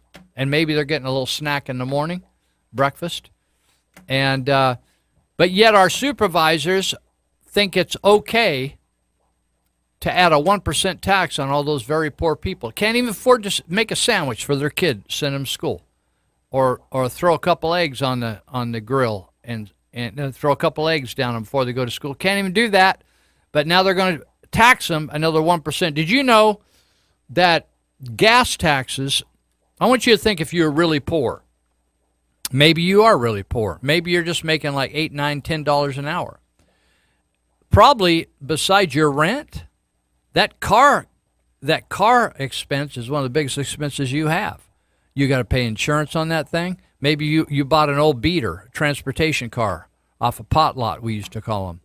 And so you got what I call illegal alien insurance that just covers if you crash somebody, right? Doesn't cover the cost of the car. So that car costs you a lot of money. Then you got to buy insurance, which probably costs you $50 a month at minimum. And then you got to pay gas, which is the highest gas prices in the U.S., I think, pretty much here. Maybe New York beats us out, but it's really expensive. But transportation, you got to get to work. If you're a working person, you're working the fields, you're working in a factory, you're driving. It's the most expensive you do. And that tax, these Proposition 6 taxes, how much, if you could save $700 a year and you're poor, come on, man, think about it. Measure K, another 1% is going to be on top of that gas. This 1% is going to affect gas, any of your, it won't affect fresh food like groceries, fresh food. But you're buying toothpaste, you're buying deodorant, you're buying oil for your car, gasoline, parts for your car, a shirt, pants, clothing your kid, shoes, anything that you can't eat is going to get taxed. Everything gets taxed like that. It's going to have a big old impact on your life. So I want you to think about it. So, but it's interesting that household income is really going up in the United States under President Trump. But at the same time, the odd thing is the highest poverty rate. You know, where you think, oh, Mississippi. Mississippi is always thought of as the highest poverty rate in the country. But Mississippi, although they rate real high in poverty, they have the highest percentage of givers in the country. Highest, isn't that interesting? Percentage of givers. But California now, again, has the highest poverty rate in the nation. despite all the safety nets we got. Free, free, free for all the illegal aliens. The highest number of people in poverty. Free education, WIC, food stamps.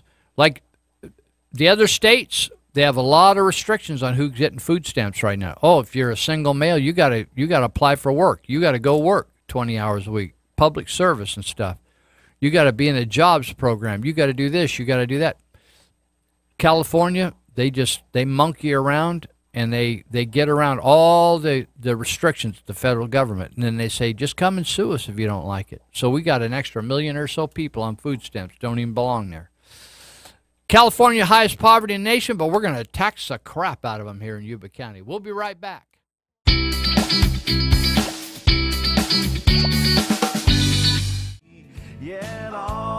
All right. That's how I feel. All my assets are going to taxes. You can look up on the internet and look how many ways that you spend your money on taxes. It's shocking. In fact, I had a list. I read the whole list on the air here one day. Over 100 different items or services that I pay taxes on, right? And like every utility you can imagine, including your phones, little bit here, there. Pacific Gas and Electric, Cal Water, tax. It's crazy. I just found out this weekend, or earlier this week, that the campaign manager for Randy Fletcher, who's running up in the 5th District, who's one of the supervisors that wants to raise your taxes, is also running the Measure K tax deal. So if you ever have any wonder, if you want to vote for supervisors that raise your taxes, the supervisors voted unanimously to put this Measure K on the ballot. And so the same person that's running the sales tax campaign is running the campaigns of the incumbents that are running for the Board of Supervisors. Just hold that thought. So if you want to get involved in the fight against Measure K, there's a Facebook page that a lot of people are tapping into to find out what's going on, who's doing what, how can I be involved, I need a sign, I want to contribute money, Like, how do we do this? Like, we need help. Like, where can I find some information? So a couple weeks ago, a Facebook page started called No, just N-O, No. Not vote no, just no. Can you got that straight? N-O, no. That's all I'm saying. No on Measure K. No on Measure K. And when you see it, there's a couple different, up on your Facebook, a bunch of propositions or measures will pop up, but just you can see a logo with a circle with a line through it with a K. No on Measure K. Go to that Facebook site and check it out, and then stay in touch with it, and you'll find out where to get signs, where you can make a contribution if you want, and all that kind of stuff. Now, I got a text from one of the people that are working on this No on Measure K, and they said, hey, lots of people are shopping online.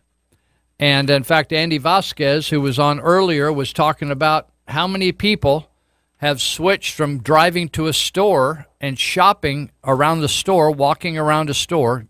That's going to sound really old-fashioned one of these days. And now they just, they're at their computer, they're watching a television show, listening to music, sitting out in the backyard with a cup of coffee, and they're on their computer, and they're shopping, scrolling around a store online. And so this person texted me and said, hey, remind people that when you shop online, you will be taxed at an extra 1% because they know how you're going to get taxed. So when you shop online, a lot of these places have caught up with the fact that it used to be if you shopped online, you could buy something and they wouldn't tax you in California. But a lot of places, they're taxing us in California now. So if I go to Amazon, I buy some books, they tax me at my rate right here in Marysville, which is higher than out in Yuba County, don't you know? Because they jerked us around here a couple years ago in Marysville with Measure C. You remember that? And that was all funded and by a private businessman to raise our taxes. I wanted to mention. I read a really great book, one of the better books I've written over the read over the last several years. The book, the title is Unbroken, and it was written by a woman named Laura Hillenbrand. Unbroken, and it's a book about it's a true story about a guy from Ontario. I think it's in Ontario or Torrance, California. I think Louis Zamperini. Louis was kind of a juvenile delinquent down there in a immigrant Italian family and getting in trouble, and his brother got him involved in track. He said there were a lot of girls that watch you run around in circles, so he said maybe you get involved in track and get yourself a girl. And Louis Zamperini was very good in track and ended up running in the Olympics. Became very good, went to college, etc., kept him out of trouble. But when the war broke out in World War II, he joined the military, and he ended up in one of the, it was either B-18 or B-24, one of these bombers. And he ended up getting shot down over the Pacific and crashed and was in a raft for, 49 days. They fought sharks. It was horrible. 2 out of the 3 guys in his particular raft survived. They ended up getting picked up by the Japanese, went into concentration camp, was beat up. When they realized he was a world-class runner, they made sure to break his leg or ankles, one of the two. Anyway, it's a fascinating, it's just, the book is you can't put it down once you read it. It's just an unbelievable book. Unbroken. They made a movie out of it, and it was good, but there was so much in the book that it left me disappointed in the movie because there was a lot more to tell. Well, I just realized yesterday that they're coming out with a sequel, and it's the rest of the story that they didn't get to tell because they only had so much time to show in a movie. So the sequel is coming out, and it's going to be called, again, Unbroken, but then the subline is Path to Redemption. And it said it picks up where the 2014 movie leaves off, which that movie leaves off when he gets returned to the United States. But Louis Zamperini's struggle with life and survival did not end when he was set free and brought back to the United States because he had post-traumatic stress syndrome. And Angelina Jolie, you might remember, she directed the first movie, which is very successful. It earned $163 million worldwide. But the different folks are working on this, and one of the guys is Richard Friedenberg, who made the movie A River Runs Through It. He's going to be involved in it, and other really top people. So let's see. I want to tell you about it because I think it just came out maybe today or yesterday or something. So Zamperini ran in the 1936 Olympic Games, and he was probably guaranteed to win the next ones. He didn't win the first ones he was in. I think he was just a teenager when he ran in the first ones. He was 47 days at sea. Anyway, this movie, they say, is a lot less expensive to put together, but it's going to tell the difficulty of his trauma, readjusting to the United States, addiction, abuse, and his redemption. Franklin Delano Roosevelt, the president at the time of his disappearance, actually they thought he was dead, and he wrote condolences to his parents. Anyway, Zamperini will be played by a guy named Sam Hunt, who was in the movie Killing Lincoln. It should be a really great. I'm going to go see this. Normally, I don't have time to go to movies when I live around here because it's if I'm away, I try to catch a movie. But if I'm around here, it's too crazy, so I don't get out much. But you should go see this movie. I think it's relevant for a lot of different reasons. One, it's a true story. If you have, like my dad was in World War II. Some of you have grandpas and dads. You wonder why they were the way they were. Maybe they drank a little alcohol. Maybe they did this. Maybe they did that. Had some oddities about them. A lot of them were suffering from post-traumatic stress syndrome.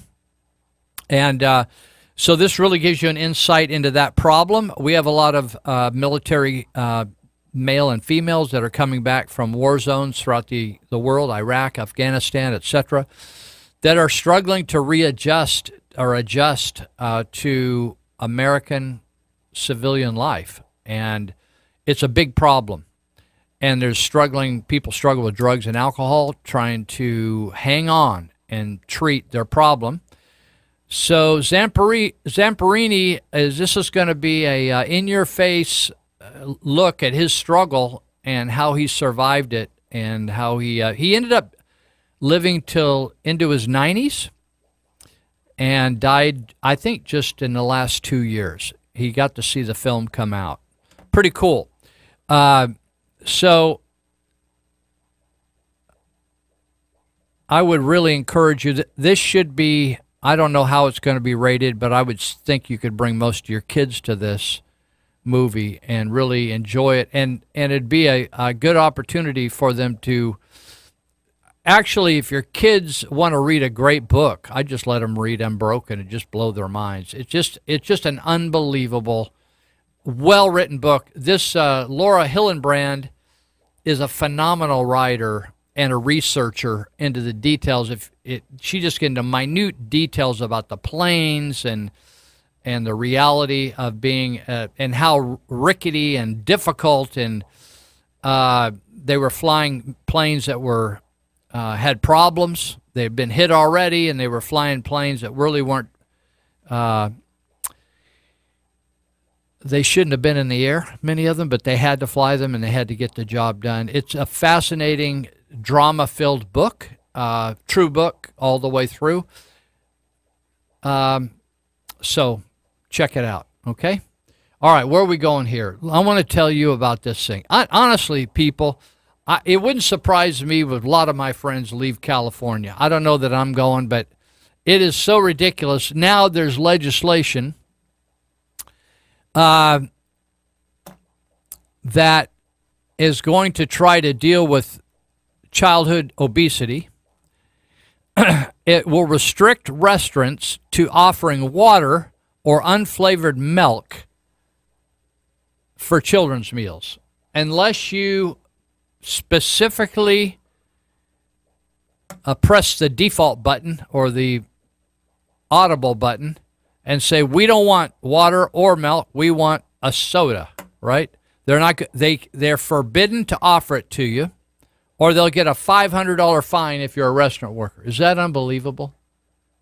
People are trying, listen, folks, when you have socialism and you think, oh, yeah, I want the free medical care, I want the free this, I want the free that. Well, when you get all that, then they have a right to tell you what you can and can't eat.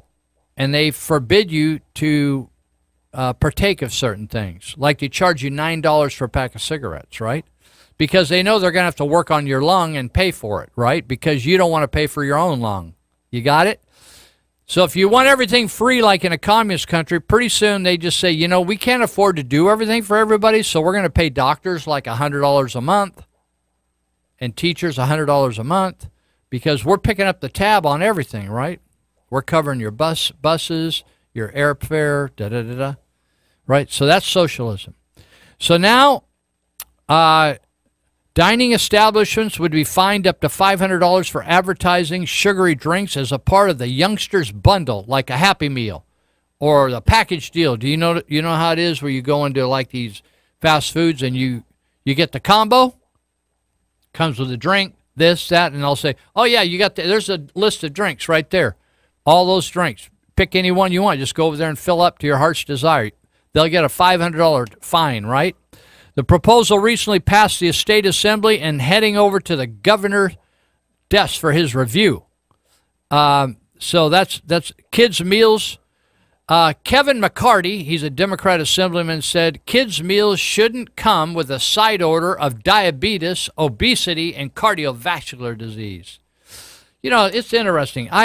When I grew up here in the Marysville area, we used to hit the hamburger spot. We didn't have like all the McDonald's, is before McDonald's, but there were hamburger stands, and we used to hit those and drink the big sodas. And, of course, we were just much more active, physically active than the kids are today. There wasn't computers. There weren't computers. And so we were just physically active, so you burnt off those calories. And so there wasn't like cookies, chocolate bars, ice cream bars at home. They were like frequent benefits to life in the growing up in my day. But you didn't see a lot of obese people on the high school campus, and the reason is people just were active. They were skiing, they were hiking, they were doing this, they were playing baseball, basketball, football, whatever. Days are changing now, but so instead of mandating that kids get out of the house, you can't go into the house for the hours from 2 to 4, you got to run around the block constantly. They can't force that, so they're going to tell you what you can and cannot eat. So Senate Bill 1192 cites several funky statistics regarding obesity. They're probably legit statistics. A laundry list of health conditions that result from poor nutrition. I'm really careful about what I eat because I don't want to go to the doctor. I don't like to be sick, and I don't like to take medicine. Doctors always want to say, oh, Lou, why don't you take this? I said, I don't want to take that. And then they get all upset at me. He said, well, why'd you come over here and ask for a permit? You know, my opinion. I said, because I'm gonna get to where you want me to be without taking those pills. Said, lower your blood pressure. I said, all right, I'm going to lose a little weight, eat oatmeal, eat some better foods, right? Because I want to take care of myself. So California Democrats aren't wrong on the facts. People are eating a lot of funky stuff, right? But the question is, do you spend more money on a guy like me who eats healthy, who may live a lot longer than my parents, but I don't know about that? Or if a guy's 400 pounds and throwing back those fast foods all day and eating sodas all day, drinking sodas, are you paying more for him if he drops dead 20 years earlier? Now, because I work with the hospital, they say, in fact, I've read this, that people that take care of themselves and then they go on life support or they get in there and get heart surgery at 125, it's expensive to do all that, right? And the money that's spent in those last couple years equal all the money that's spent on them their whole life, maybe. Just in those maybe the last couple weeks of their life. Extraordinary measures. $10,000 a day up in the CVICU or something. They spend all this money on them, right? So it may be just let people get all fat and funky and let them die early and enjoy themselves, right? Who wants to eat kale every day, 3 times a day? Wikiman said he doesn't. So what if they force you to say, you got to eat kale every day? That's coming. They say, I want fries with that. Said, you want fries with that Happy Meal? Absolutely, I want fries with it. And the ketchup, which has a little bit of sugar in it. Said, no, the government's got a cop over there at McDonald's. Said, you can't have that. You got to have a salad because, you're going to kill yourself. So anyway, that's another bill. It's just part of the socialism. And I'm telling you, those perverts, now they'll screw a donkey and they don't think anything wrong with that. But they want you to have kale instead of fries. And they'll be getting AIDS, right? It's interesting, the Democrats, a lot of those guys are perverts down there, right? And they don't want to change their lifestyle of tapping the wrong hole, right? They want to spend bajillions of dollars on research so they can find a medicine to stop AIDS, right? Instead of just stop their crazy behavior. But then they want you to eat a salad instead of a package of fries. They'll force you to do that. Now, we're not forcing homosexual dudes to not enjoy their eccentric behavior, as if you know what I'm saying. Some people say, Lou, this is an X-rated show. I can't even let my kids listen to your show because you're talking about all this stuff. You know, the fascinating thing to me, you send them over there to public school. It's I've had people say to me, Wikiman, well, I'm not sure who's running the Sunday school or the daycare. I'm nervous. But they'll send their kids over to Yuba City High School There are girls over there where Whitaker was grabbing their boobs and their butt, right? And for 20 years. Or they'll send their kid to Kynoch where that guy molested like 20 boys, right? That counselor, they'll send them over there. Don't even bat an eye. And they'll send them over there where one of the coaches is having sex with the kids' mothers if they want their kid to be on first string. And they'll just keep sending them. Just keep sending them. And, oh, yeah, my God, we don't know about church, you know. We don't know who's running the things out there. But they'll send them. The public education system, one of the riskiest places to send your kids, whether they're going to get physically assaulted, molested, given drugs, or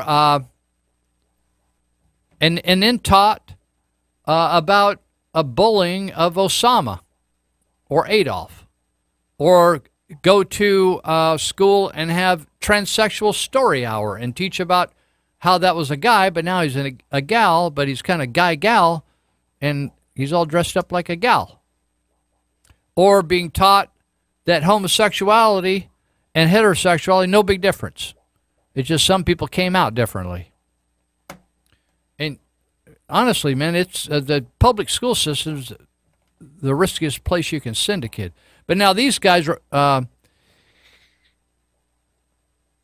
Republican Assemblyman Matthew Harper says, seriously, like, what's next? Are we going to insist that you have to have kale in your salad unless you specifically ask otherwise? Listen, people, I don't like all these rules. I don't like that my tax dollars are doing all these operations for people either.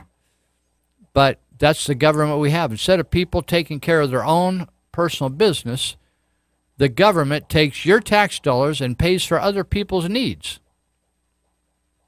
They're involved in the charity business. The founding fathers said we should not be, and the government should not be involved in the charity business, the business of benevolence. Today, most of the dollars we give to the federal government goes to different types of giveaways.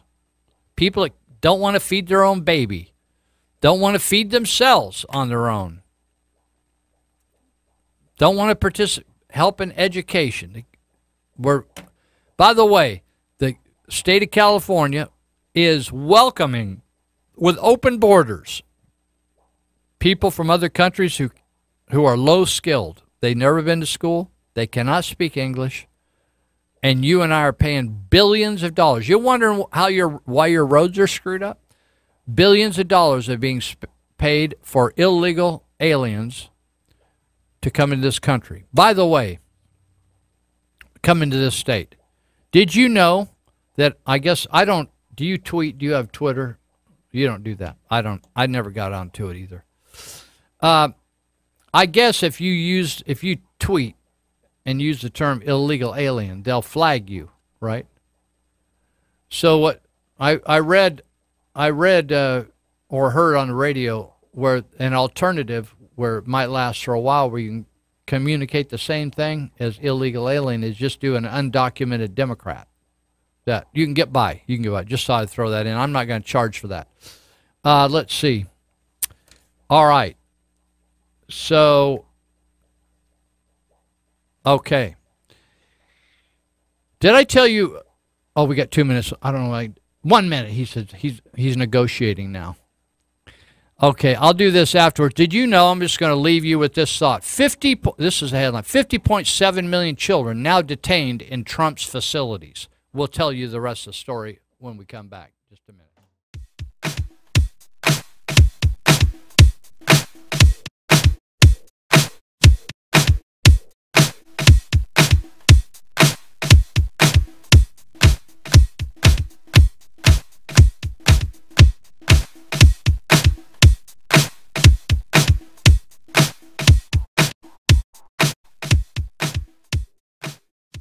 All right. We're finishing up here. We're going to finish up by noon, and then a sports talk duo or trio will be on here. They do a nice job. If you're interested in what's shaking with the games coming up, I don't know whether there are any games today, but tomorrow, certainly professional games, football games. But I wanted to mention once more before we leave that you can pick up your Measure 6 or Proposition 6, not P, but 6 signs, and Measure K signs up. You can get them today, tomorrow, at night, whenever you feel up to it, at 5548 Feather River Boulevard. That's Elite Universal Security. You might even want to sign up for a job, or you can ask them to, like, protect your house. They have free signs there, 5548 Feather River Boulevard, and put them up. I got me a Prop 6 sign right in my front yard. I'm going to go get me a Measure K sign to put in my yard, or maybe in my backyard that faces Taco Bell, because lots of people go through Taco Bell all day, and you think, well, Lou, you're not even going to get to vote on it. No, but there's lots of Yuba County people that are coming through my neighborhood, and they can see that I'm against Measure K. So I have a number of advisors that text me throughout the day and tell me what to do. Like Monty, he's like saying, you didn't even say it right. Straighten up. And so I got a reminder saying, Lou, you need to remind everybody that it appears that the Measure K, the folks that are for Measure K, it appears that they're saying that all that money is going to go to public safety. And they're promising, in fact, if you'll notice, I don't think it's legal what they're doing, but I'm not an attorney, but they're putting badges on the signs, and they're putting like insignias to suggest fire on other signs. But the fact is, there's nothing about this measure that forces politicians to spend this money on public safety. Remember, it said vital, we're going to spend it on vital services. That's the term, vital services. So it's a matter of perspective on what vital services are. Now, the city of Marysville has already shown that they don't spend all their money on public safety, and we knew that they were in trouble because they, in fact, I just have this article. I'm not going to have time to get to it today, but officials cautiously optimistic about the Marysville budget, and they talk here what they're going to spend their money on, which they've been getting a lot from their tax increase. And even the manager of the city of Marysville brought up on the radio one day that maybe they could use some of the money to fix the parks. I'm for fixing the parks up. That's just not what they suggested the money would be used for. That's my only point. It's not that parks are bad, etc. So anyway, the money for Measure K, in fact, if two supervisors lose this time, we could have two brand new supervisors on the board that may choose to, if this tax passes, they may say, well, I'm going to vote to spend 50% of that money over here, a different spot, right? They can do that. It's totally wide open. So, again, get registered. You have till the 22nd of October to get registered. Now, I've been talking to some people about marijuana, and the reason I'm talking to it is a huge thing, because the voters voted over a year ago to make marijuana, not medical marijuana, we passed that long ago, but to make a recreational, they call it recreational use. In other words, just like you go down and buy a beer or some whiskey or something, or cigarettes, it's for recreational use, right? Just get a little buzz on.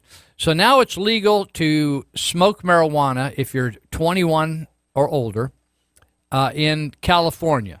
But there's all kinds of rules to it, and sadly, I'm just going to say this: it's kind of like the Yuba County government is sort of subliminally insinuating that if they had enough money in law enforcement, the two deputies wouldn't have been shot, and they're probably going to deny that. But it's being kind of said, well, it's like they've already mentioned it before. The deputies were shot up there, therefore.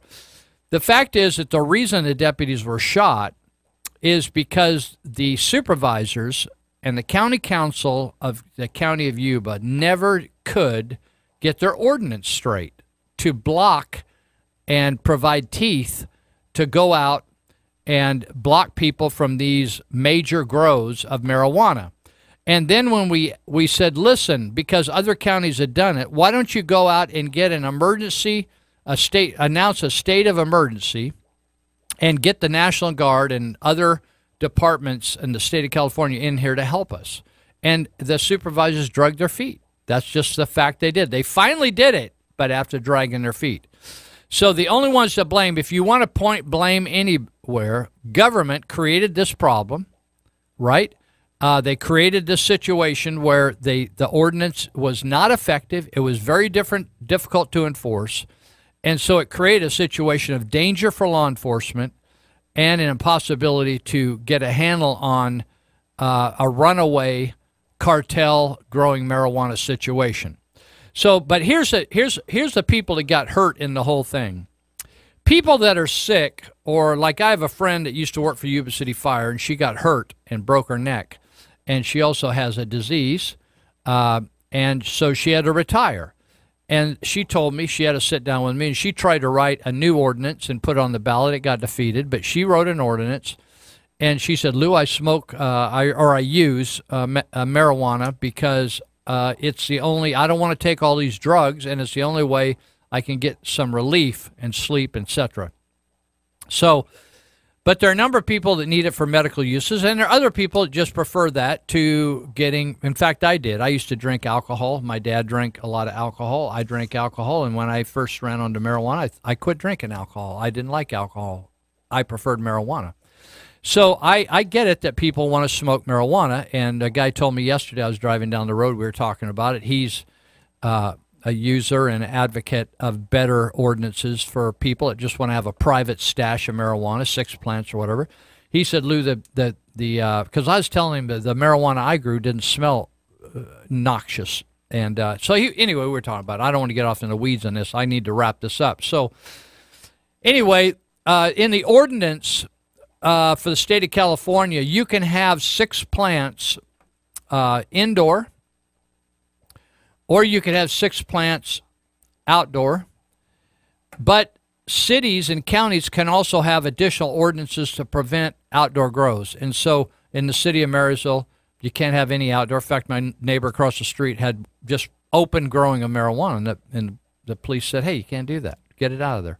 So, so there's been a restriction on outdoor grow in the county of Yuba unless you built essentially a small house, which I think is ridiculous. To me, if we voted in the state of California for a right to grow 6 plants, people ought to be able to grow it indoors or outdoors, particularly in rural areas. If you want to say, well, people live so close together in the city, you can't grow it outdoors, without offending your neighbor, then maybe there's a restriction there. But up in the rural areas, honestly, to make somebody go get a permit and get a license to grow their own 6 plants is ludicrous, and it actually causes us to increase the size of government. What government do? They went out and hired a bunch of code enforcement officers, spent hundreds and hundreds of thousands of dollars on more code enforcement officers, right? To me, why have any code enforcement officers? Why have any permits for people that just let people grow? It's like if I want to make beer in my garage, right? I don't have a brewery. I'm just going to do some homemade beer, right? So to me, as long as people cover their marijuana, six plants outside, and don't offend their neighbors with the smell, then let them do it. No permit, no bureaucracy, no money. Now here's what's happening in the state of California when the people pass this. Then the state comes in and they add all these taxes. Like I think it's I've lost my place here now, but it's like 15% tax to start off with at the state level. Then the county and the cities add on their own tax on top of that, where people are paying 30, 40, 50% tax on top of this, on top of the cost of this marijuana. And so one way you can get marijuana, supposedly you're not supposed to buy it on the black market, right? That's illegal. So you got to be 21 and you got to buy it from these dispensaries. It's very, very expensive. In fact, if I was I would not do that if I was wanting to use it. I would grow my own. or I'd buy it from somebody else in spite of the law. I think it's crazy. So the law permits adults 21 and up to buy 1 ounce of cannabis per day. 1 ounce is a lot, actually. That's like what we used to call a lid, or 28.5 grams, if you want to look at it that way. They say it's enough material to create a few dozen joints, right? So you can also buy concentrate. You can buy marijuana concentrate. You can buy marijuana in all different types of forms. But the thing is that the government is adding tax after tax after tax after tax after tax on the consumers, which I think is totally ridiculous. It's like saying you have a right to carry a gun, Second Amendment. However, we're not going to let you carry a gun unless you get a license, unless you take a class, unless you pay you got to pay like Monty Hecker. I'm sure, I don't know what his charge is to take the class and teach you how to shoot, but you can't, they won't trust you to do that on your own. You have to go through this class, and you have to then submit, you have to go through the sheriff's department to see whether or not they want you to have a permit to carry a concealed weapon, right? So it says legal marijuana buyers in California will pay about $8 more for their $50 eighth of an ounce top-of-the-shelf flowers under the new law. The cost is far more than on the black market, causing some marijuana advocates to worry customers will turn to underground sales. I agree totally. Licensed dispensary costs include a new statewide 15% tax on all recreational and marijuana or medical cannabis products, Now, some of my friends that were real advocates of medical cannabis but not recreational said that the medical people who really need it for their serious conditions, why should they pay taxes if they have a legitimate medical problem? But they're going to get stuck in this tax. In Oakland, for example, the added local tax, in other words, on top of the state tax of 15%, Oakland added another 10%, and 5%, 10% for recreational, 5% for medical. So I thought, people are sick, so you tax them for being sick. Is that what you're doing? Like my brother-in-law, who died at 41, had brain cancer, and he wanted marijuana to try to keep some food down or generate some more appetite because he's trying to beat brain cancer. And so, essentially, if you get brain cancer, they're going to tax you for having the brain cancer and using cannabis. I just think it's totally wrong. And I think in Yuba County, they ought to make it as easy as possible to have your 6 plants indoors or outdoors. And they should make it really difficult for the cartel people and the illegal people coming in, polluting the streams, pouring out chemicals, killing wildlife that are in there feeding off the marijuana. They should make it incredibly difficult for them to do that. But it seems like, I don't know whether we've had 2 iterations of the ordinance or 3 iterations, but obviously the supervisors, we got a new county council. I don't know whether she is brighter than the previous one. The previous one had a flat spot on the brain and never could come up with a decent ordinance on this marijuana that was easily enforceable by law enforcement. I don't think law enforcement should be running around checking people's 6 plants. I just think it's ridiculous to say, to go out and monitor whether they have 6 plants or not. That people ought to just be able to plant it. If it's obvious that they're planting 50 plants in the backyard, people will probably report them. But it's incredible. Now, there are already laws where you can't smoke or chew or eat the product driving down the road and be under the influence. You can fire a person in the state of California for being under the influence at work. And it's interesting, you can't smoke it anywhere, I guess, unless it's your own house.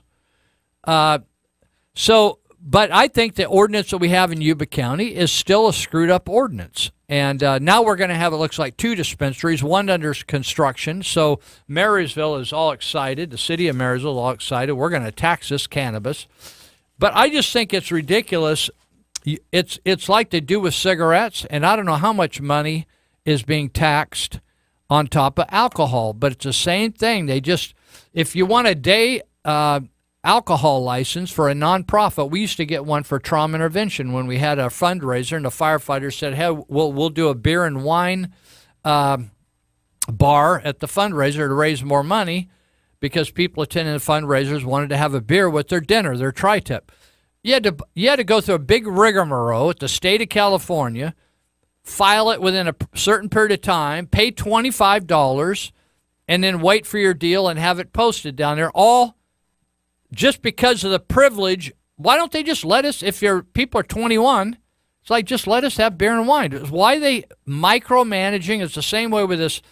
You can't have sugary drinks. They want to ban sugary drinks. You're going to ban, they know if they just ban cigarettes, people will just go get cigarettes somewhere else. They'll bring them in from somewhere else, right? It's the same way I mentioned the other day. People bootlegging cigarettes into California, and they say, well, Lou, we just go over and buy them at the Native American, the reservation or the casinos up in Oroville.